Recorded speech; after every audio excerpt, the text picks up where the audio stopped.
What's on guys, we're back with a brand new video. In today's video we'll be talking about the Coleman-Jones trade that just went down.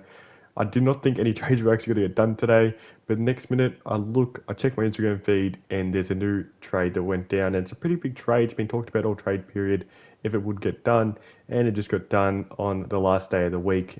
So I'll be giving my thoughts and opinions on this trade, and I will be making a video probably in about half an hour after this video is released, and I'll be talking about the Robbie Tarrant part of this deal that went down for all Richmond fans watching this video that want to know what to expect from Robbie Tarrant, the veteran. So without further ado, let's get into the video. But before we do get into it, make sure to go down below and hit that subscribe button, because we're trying to hit 1,000 subscribers before the end of the year.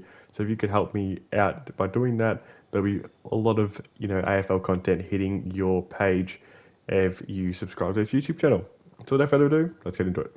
So North end up giving up Robbie Tarrant, pick 40 in a future second, and North received Callum Coleman-Jones, pick 42, pick 47, and a future fourth.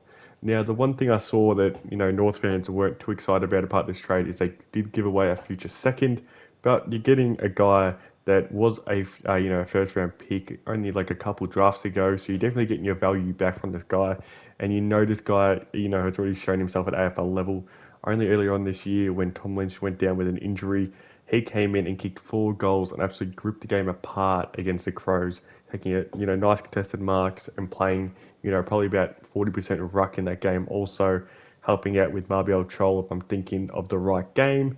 It just happens that them two young stars for Richmond have just opted to leave the club, which is not too good for Richmond fans looking in on that.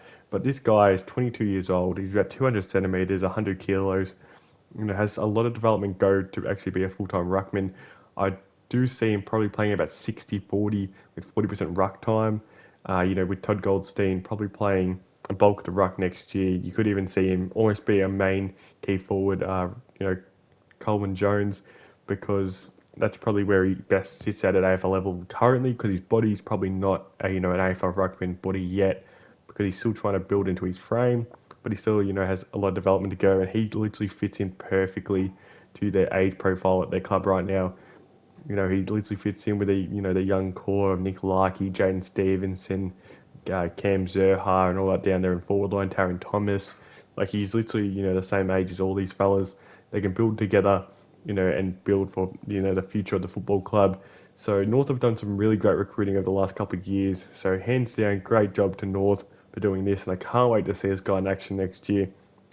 He has all the capabilities of being an elite ruckman and could even be an elite forward by the looks of it, because he has definitely the body type to be it. So North really was had a big weakness of Nick Larkey was pretty much your only key forward next year. They were using Tom Campbell a little bit down there too to help out Todd Goldstein in the ruck, and also being a forward target. But this guy is twice the player that Campbell was, and he's only 22 years old. I think Campbell's like 28, so you're definitely getting a 10 times better footballer for age profile with potential and all that alone.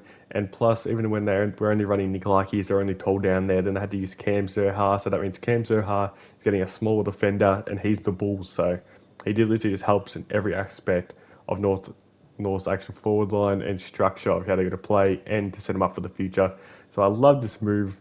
I don't feel like they're giving up really anything. I think this is literally a fair trade. Like, it's a perfect trade for both teams. Like, so that's how I see it. So drop in the comments what you think about this trade, and thanks for watching.